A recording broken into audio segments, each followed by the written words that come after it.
اور بات کرتے ہیں مرکزی وزیر دفاع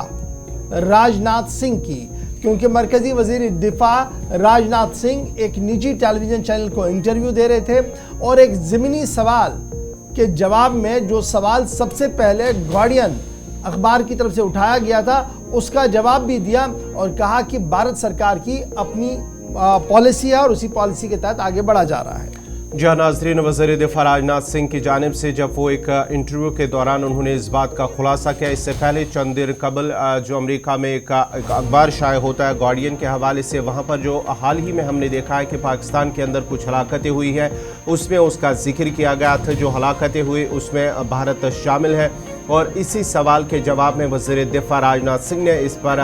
اعتراف کیا ہے کہ بھارت میں جو بھی دہشت گردی میں ملوث ہوگا وہ کہیں پہ بھی چھپا ہوگا، چاہے وہ پاکستان کے اندر ہو یا کسی اور علاقے میں ہو، تو بھارت وہاں گھس کر ان افراد کو مارے گا جو بھارت کے اندر کچھ دہشت گردیوں میں شامل ہوگا۔ اس سلسلے میں انہوں نے اس بات کا اعتراف کیا ہے کہ پاکستانی حدود میں داخل ہو کر انہوں نے ان کو مارا ہے۔ باضابطہ طور پر انہوں نے کہا ہے کہ بھارت تمام ممالک سے دوستانہ تعلقات چاہتا ہے، دوستانہ تعلقات کا خواہاں ہے، لیکن اس کے باوجود اگر بھارت کے ساتھ کوئی دہشت گردی یا کوئی بھی اس طرح کی سرگرمیوں میں ملوث ہوگا تو بھارت اس کے خلاف سخت کارروائی کرے گا۔ اور اس سے پہلے بھی جب اس سے پوچھا گیا کہ بھارت ہمیشہ سے ہی دوستانہ تعلقات، نہ صرف چین کی بات ہو رہی تھی، پاکستان اور دیگر ممالک کی بھی بات ہو رہی تھی، لیکن اس کے ساتھ ہی جب اس گارڈین کا ذکر کیا تو انہوں نے کہا ہے کہ بھارت پہ جو بھی دہشت گردی میں ملوث ہوگا وہ کہیں بھی ہوگا، چاہے پاکستان کے اندر ہوگا یا کسی اور ملک میں ہوگا، تو اس کے خلاف ضرور کارروائی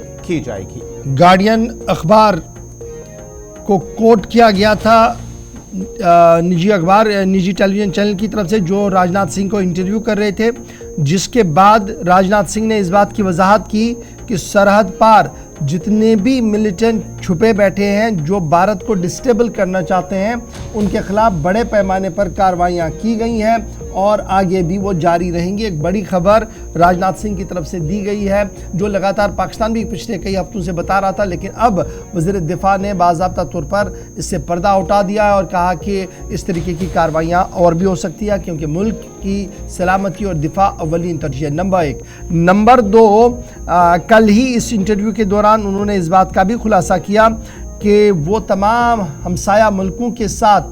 دوستانہ تعلقات چاہتے ہیں اور یہ دوستانہ تعلقات تبھی ممکن ہوگا جب پڑوسی ریاست بھی اس ضمن میں ایک قدم آگے بڑھے۔ تاہم پاکستان کے ساتھ حالات بہتر ہوں گے، اس حوالے سے کوئی بھی پیشن گوئی راجناتھ سنگھ مرکزی وزیر کی طرف سے نہیں کی گئی ہے۔